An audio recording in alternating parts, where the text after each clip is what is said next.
Good morning, dear students. I welcome you all again in the English class. Today we will start lesson number 10 of our supplementary book, An Alien Hand, and the name of the lesson is also An Alien Hand.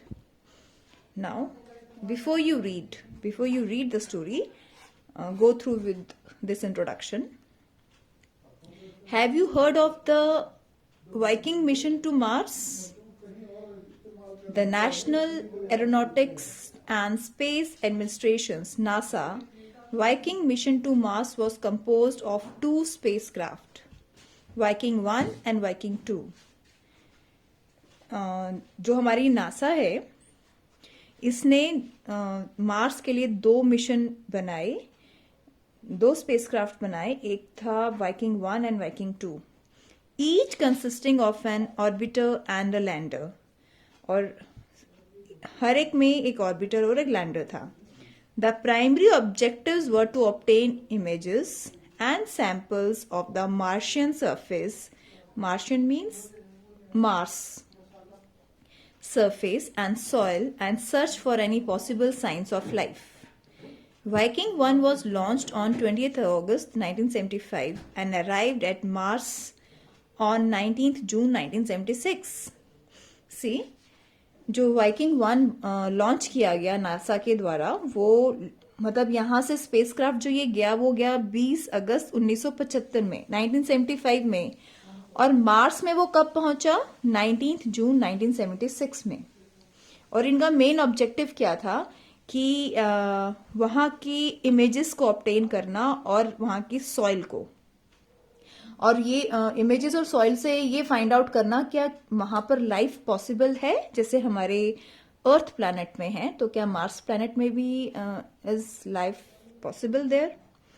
Viking 2 was launched on 9th September 1975. It was first was on 20th August 1975 and second was on 9th September 1975 and entered Mars orbit on 7th August 1976. Besides taking photographs and collecting other science data on the Martian surface, the two landers conducted 3 biology experiments to look for possible signs of life. उन्होंने और जो science के data collect करे, photographs collect करे, वो तो करे, और 3 बायोलॉजिकल एक्सपेरिमेंट्स भी करे कि just to check, just to see क्या वहाँ पे साइन ऑफ लाइफ की पॉसिबिलिटी है. As of now there is no clear evidence of the presence of living microorganisms in the soil near the landing sites. और उन researches से ये पता चला कि वहाँ पे लाइफ की कोई भी साइन नहीं है और कोई भी पॉसिबिलिटी नहीं है. Now read the story. Now we will come to the story.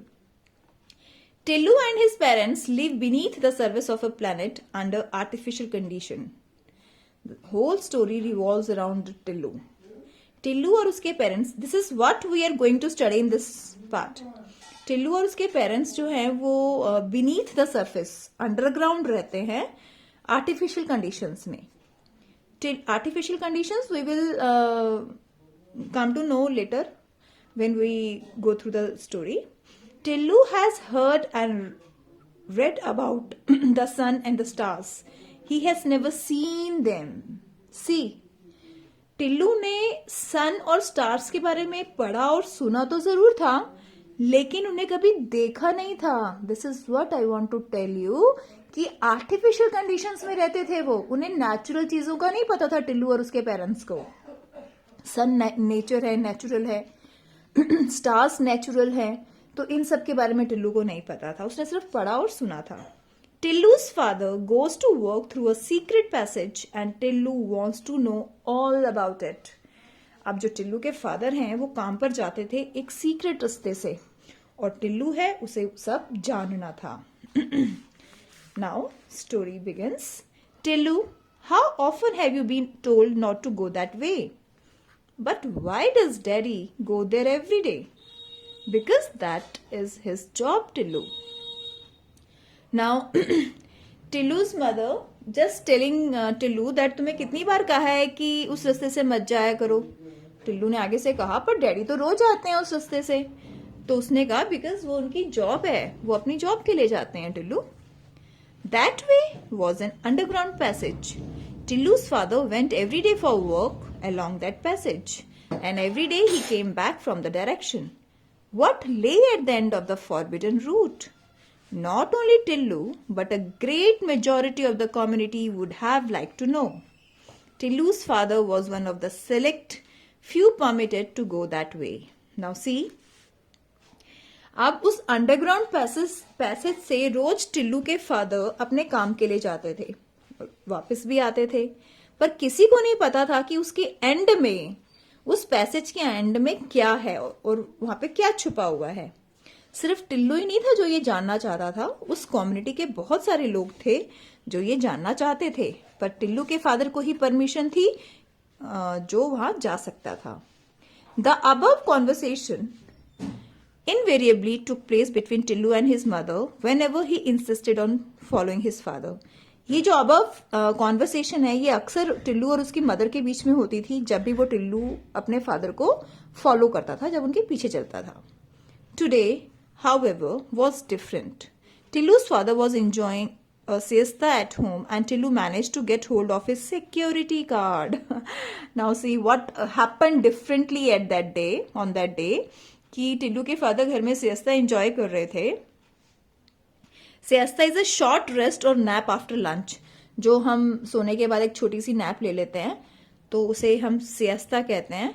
तो वो सो गए थोड़ी देर के लिए और टिल्लू ने मैनेज कर ली वो सिक्योरिटी कार्ड जिससे वो सीक्रेट वेव जा सकता था.